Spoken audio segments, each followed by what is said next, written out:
Vous écoutez le quiz, issu de l'épisode S811 du podcast Faut pas pousser les ISO, diffusé le jeudi 6 juin 2024.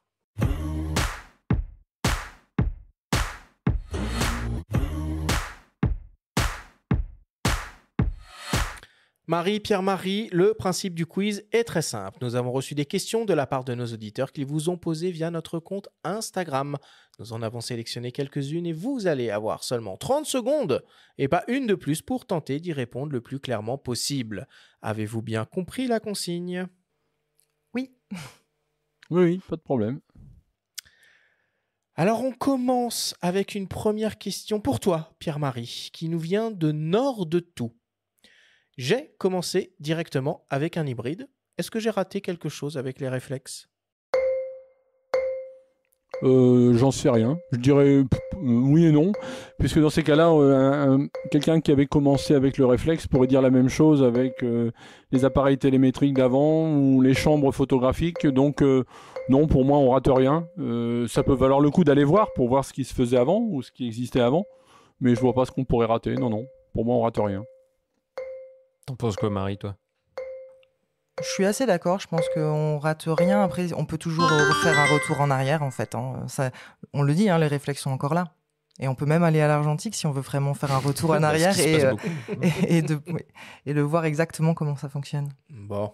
Deuxième question pour toi, Marie, qui nous vient de Mr. Mo. La résistance des appareils aux intempéries a fait un bond en arrière, il me semble. Est-ce que ça se passe bien, la réduction d'autonomie ? Et bam ! Alors, pour ce qui est de l'autonomie des appareils, aujourd'hui, effectivement, en fonction de comment on utilise son hybride, on peut avoir cette problématique. Donc, il faut se munir de plusieurs batteries pour ne pas être à court.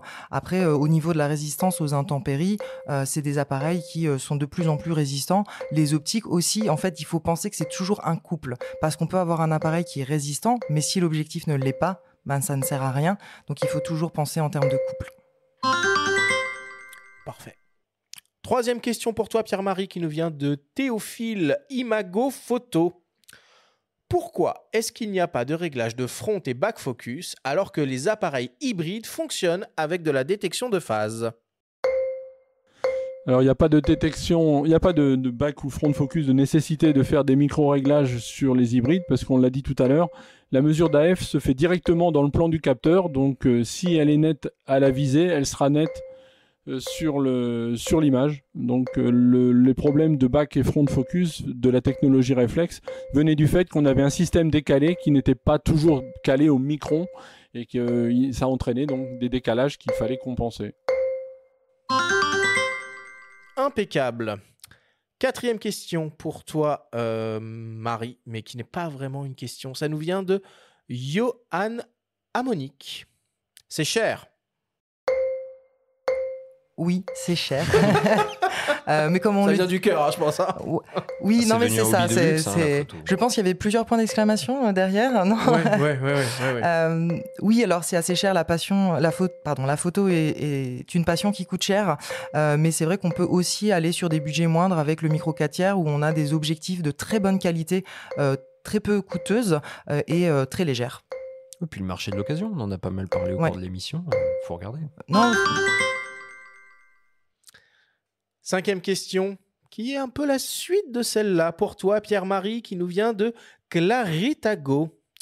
À force d'enlever des composants, cage miroir, viseur optique, obturateur, il ne va plus rester grand-chose dans un boîtier.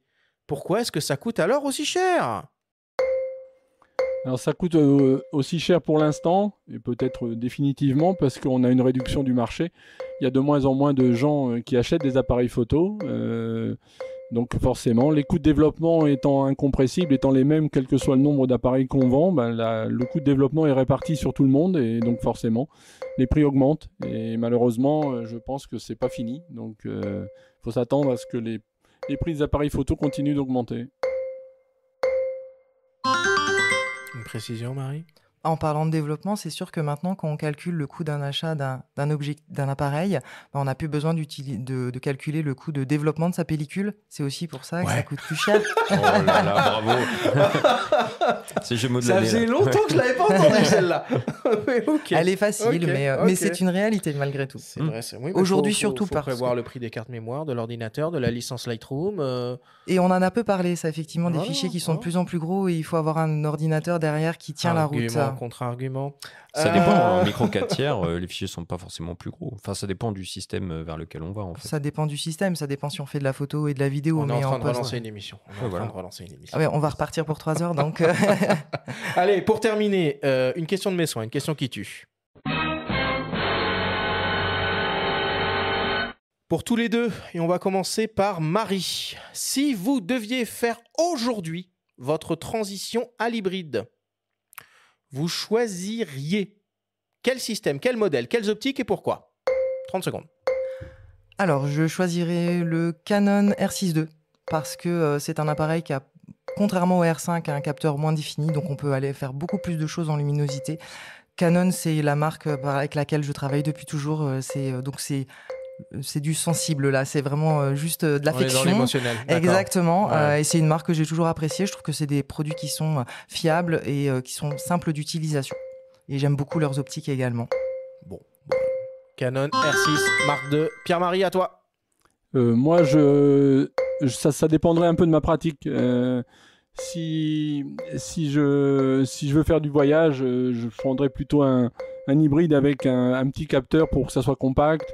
Si je veux faire du portrait, j'essaierai peut-être d'aller plus justement vers un appareil à plus grand capteur où là c'est moins gênant parce qu'on ne le transporte pas et puis on va avoir des Tu te notions. mouilles pas, Pierre-Marie, tu te mouilles pas là. Ah bah je veux pas me mouiller. Bah, non, mais c'est parce que c'est très variable. Moi j'ai une pratique qui est... Si je fais beaucoup d'animalier, donc évidemment je vais chercher une longue focale, donc je vais plutôt partir sur un capteur APS-C qui est le bon compromis, mais en gros le capteur APS-C c'est le bon compromis pour tout en ce moment.